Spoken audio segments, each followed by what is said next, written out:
stood up here last week and, really talked about whether the scenario was we beat Liberty, lost to New Mexico State, beat New Mexico State, beat Liberty, any one of those combinations, all that matters is to get better each and every week.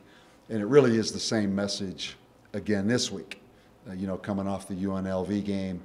Now it's on to Colorado State. So with that said, let's just go ahead and go right to questions here. Steve, you want to go first? Sure. I was hoping you could talk about Rashawn. Picked up another sack on Saturday. What have you seen from him so far this season? Yeah, Rashawn Epting,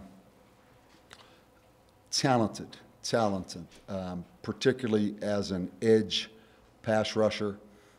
Was a basketball player in high school. Had a lot of MAC offers, a Mid-American Conference, University of Minnesota, I believe, recruited him as well. Kind of a basketball player, edge kind of rusher, needs to get bigger, needs to get stronger. But as he develops, we're trying to take advantage of what he does best, and that is rush the quarterback. He's been pretty productive for us. Needs to stay healthy. He's had some nicks. He's got a bit of a groin injury right now. But he's a guy, as he matures, has a pretty good upside. He really does. But he has to get bigger and stronger to reach his full potential. He's not near what his full potential is. Coach Sharon, he just looks the part, as far as all the guys believing in him, leadership, everything. Did you feel like that? Yeah, I think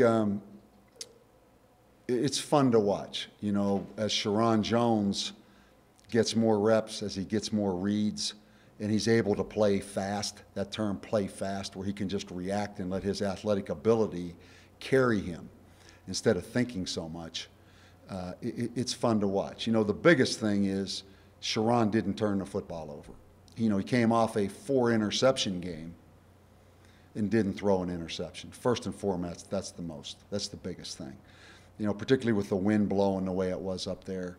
The second thing I saw was he really stood in that pocket. He is very courageous on a couple deep throws. The one to Lilly and the one to Ume, the two big touchdown throws. I mean, he took it in the face. We turned a guy loose and he took it in the face. And he stood in the pocket and delivered. He's getting better. And, it's encouraging. With that said, we're still in a bind at quarterback. We'd love to do what we do, including the option game, including the quarterback runs. It's just so difficult with Sharon and then the freshman Trey Hall, who did get in the game. And you saw we went with Pat Reed to provide some things there at quarterback. So, but again, back to Sharon. Sharon loves football. That's the thing that Sharon has. He loves football. He's up there every day, extra in that office. And that's why I'm excited to see him have some success. I mean, he is that guy at quarterback that you appreciate because he loves the game. Coach, maybe the most simple question of the week, but it's maybe the most relevant to our community, but a personal thing. You go on at Texas A&M, Pittsburgh, and the mecca of football at Notre Dame. You're winning here. The fundamental feeling, just the feeling of winning as a team and personally, what does it mean to you? Well, it won't be near as dramatic, and I appreciate you saying we're winning. We're 3-2 right now. We're not exactly blowing it up, but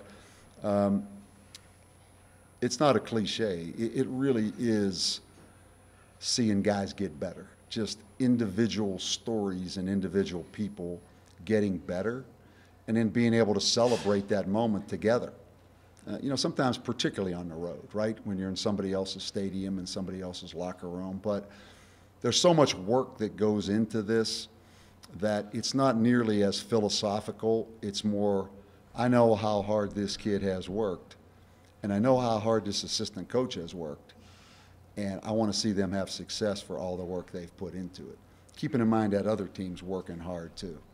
So it's just improvement. It's improvement because there is a Sunday, Monday, Tuesday, Wednesday, Thursday, Friday too.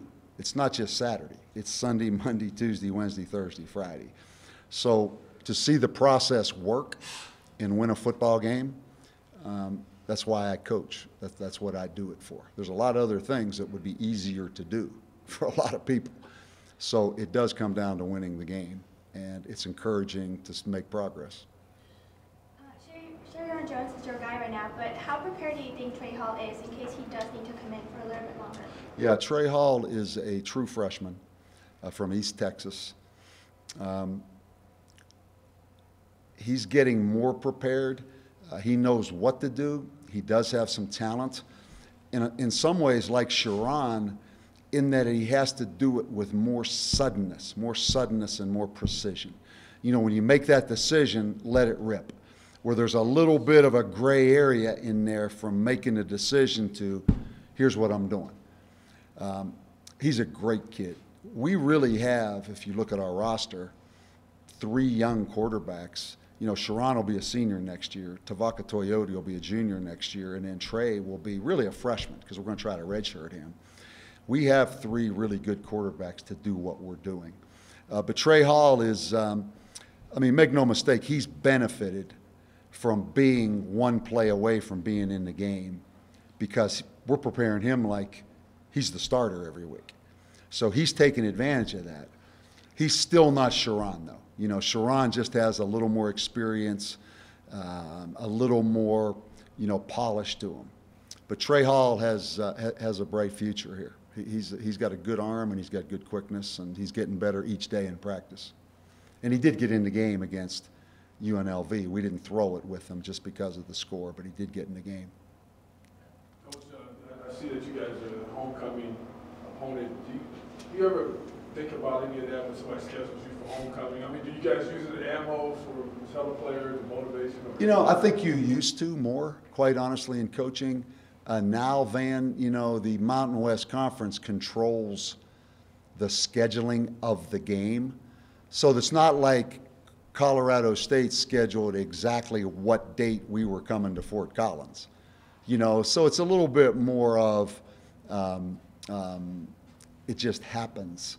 So it's not something you're going to get up in front of the team and do a lot of talking about like you used to, about, okay, a homecoming game, they scheduled us for homecoming, they think they're going to beat us.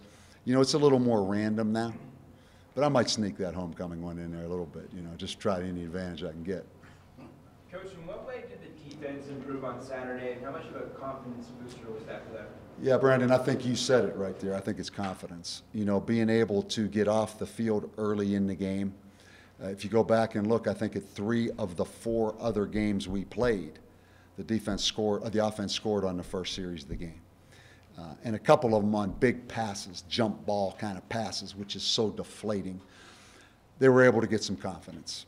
And again, you know, I'm realistic enough to know, because we've had to do it, UNLV played without their starting quarterback. And there were a lot of things up there that made that to our advantage. But we took advantage of it, and we played better. Third downs were key. I think they were 3 for 15 on third downs. That was big. The fact that they really couldn't run the ball allowed us to play a lot more coverage than we had to play loaded box kind of defenses. So a lot of things, but if I had to say one thing, it's confidence. It's confidence and guys making some plays. Guys making some plays. The interception by Evatoe early in the game was giant. Okay, guys. Anybody else? The improvement that you made from last week to this past week was huge. Yeah. Was it about mindset or was it more about technique? I think it's more about technique. You know, and again, momentum in the game. You know, when all of a sudden you get more confidence and you see what you worked on all week works in the game. And I think it's always matchups too. You know, it's a lot of things. But I would say technique and execution over mindset. Because we went into the Liberty game about as prepared and as excited as you could be coming off the open date. And it didn't work because some things happened in the game where we got back on our heels. So I would say overall execution, particularly on offense.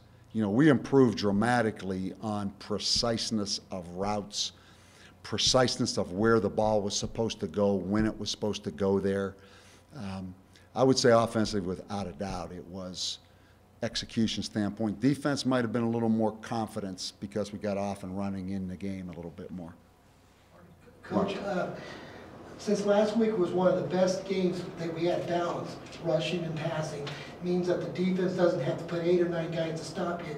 Well, that's going to make you tough down the road because they can't just defend the run. Now you can prove that you can throw. It's going to be tough for these guys to get ready for you. That's the whole idea of why we changed our scheme on offense, was to keep people spread out a little bit more instead of getting everybody back in the box with a lot of the 3-back sets, and ways to get the ball to an Elijah Lilly, ways to get the ball to Ume, to be able to throw a back shoulder fade to Delane Hart. All those things are by design schematically. Now, what I wish was we still had that 30% of what we planned on doing before the injuries to the quarterback to keep us from being so dependent. But, yeah, 252 yards rushing and 250 passing, you know, we'll take that one. That's pretty balanced. Okay, Van? No, go ahead. Okay. There you go. You want me to go? Okay. Yeah. Well, Coach, I guess they always seem to try to have success rushing the football against you guys. Yes. What have you, I mean, after last week's performance, you must feel confident about your guys being able to, you know, because the defense, I know UNLV was missing their quarterback, but the defense still, they had them shut out for most of the game, so. Yeah, you know, I went back and looked, and, you know, we talked to our team about it. You know, Colorado State's beat us 8 straight times.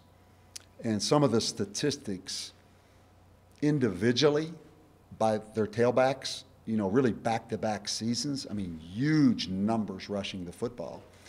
And then one year, 3 rushers over 100 yards, and they rushed for 400 yards on us. And 2 of those running backs are still there. One of them, Dawkins, graduated #1. But it is pretty startling to look at the statistics they've had against us, particularly running the ball. They've had great receivers. They hadn't had to throw it against us a lot. I mean, they have been that team that's been able to line up and maul us at the line of scrimmage. They really have been. And that's a big challenge for us. That's a big challenge. You know, they are that team that's big, not only on the offensive line. They've had big quarterbacks. They've had big receivers. They've had big tight ends. You know, 24s are big running back. There's no secret about it. That is the challenge. That is the challenge. And, you know, that's what they're going to do. But they do have the combination of number 11, a transfer from Tennessee, a big 6'4" receiver. Number 9 was a freshman last year, 6'6" receiver. And then 81's the most polished. He's been there forever, the other receiver. And then 16's a good tight end. They are that team that's balanced. And, you know, it's that numbers game. So we're going to have to win some individual matchups in the run game and make some plays against the run. That's what they're going to do. Coach, somebody I haven't heard us talk about really, and he's a big surprise really, is Rashad Epting. He's got 5 sacks. Are you kind of surprised what he's doing? His size is so unusual, tall and thin, and I haven't heard you talk about him. Yeah, I think there's going to be an article in the Albuquerque Journal coming up on him shortly. I think. Now, I don't get into telling the Albuquerque Journal what to write, but I'm getting a vibe by an earlier question. So, do you want to read the article, or you want me to? No, I'm good. No, Epting is kind of a basketball player kind of guy that we hoped would be a little bigger and stronger right now. He's not gotten as big and strong as we would have liked and he would have liked, but he does have some unique bend to him and wiggle to him, and he's a pretty good edge rusher. He's a pretty good edge rusher. You know, Liberty busted a protection. He got a sack, but he got a good sack up there at Colorado State, and he's been pretty productive. Okay, guys? Mark, last question. Do you feel you can win this league? Win this league? Let's talk about Colorado State first, man. Let's talk about Colorado Okay, State. right there. Just tell me, and to add on to him, what do you respect most about the Rams? Physical, how they've recruited, as talented to me as any team in this league. If I had to guess, will be in the Mountain West Conference title conversation. I look at who they've played. They've played Colorado, Arkansas, and Florida. That's who they've played. Very talented, taking advantage of a lot of things they've done within the program to attract talent, both as transfers and recruiting. A very, very talented team. Okay? All right, guys. Any injuries?